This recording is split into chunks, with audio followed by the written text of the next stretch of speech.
Hey guys, I'm back, and I have gold. I'll take a look here. All done painting. So, a little recap. I learned a few things now doing this process. Overall, it's not terribly difficult.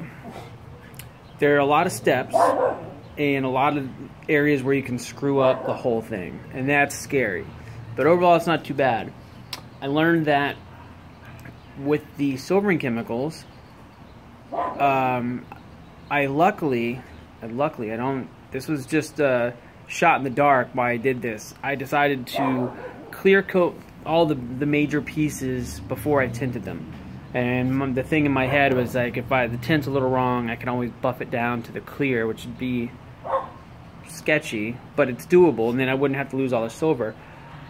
And you know, and then I tint it. So I did that. And when I got to the greeblies, I did all the greeblies this morning, silverized everything, cut them already. And then when I started the tinting process, I tinted the parts I'd done yesterday and the day before, and they're looking good. I'll tell you a story about this in a second. They were looking pretty good. And then when I tinted the greeblies, they turned all weird and like brassy looking, and the more they sit, it's like this, there's something in the actual tint. I'm using the same clear coat but just with a tint added, and with the tint added, it makes the silver on the parts start to tarnish instantly. So it changes the color of the parts. So everything about the process was exactly the same. Some of the parts looked really good before I tinted them, and they just totally took a dive after that. But it's only the small parts, greeblies and the fingers. But everything else I had clear coated beforehand, so it came out all right. The lower left leg had a real bad mess up with the silver. Something went wrong. I took some pictures of it. That was the only part that went really bad. Didn't have like sorry about the dog. Didn't have just like a little flub here or there, but it was like all messed up. And I clear coated it anyway, and then I just silverized it again this morning. It actually worked really well. I silverized it over the existing silver. Looked great, and then I skipped the clear coat and I tinted it, and it ruined it. So that one is it's not horrible, but it's not great. So after Comic-Con, there's going to be a handful of parts I'll probably re-silver and then re-tint. Hey! Sorry about that, my dog's going crazy. But here we go again, quick look. Gold, it's very reflective as you can see. And you can see, where is this here? You can see the reflection of the phone, right? So, overall, very happy.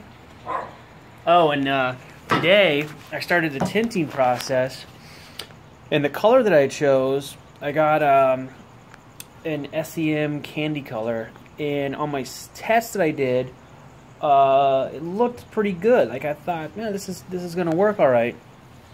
And I started to spray it on some of the parts, and it just started to look weird. I don't know if it's because of the silvering stuff or whatever, but I ended up adding just a drop of straight yellow from like a smooth-on casting resin tint, which I was like, oh, well, I'll give it a shot, see if it works.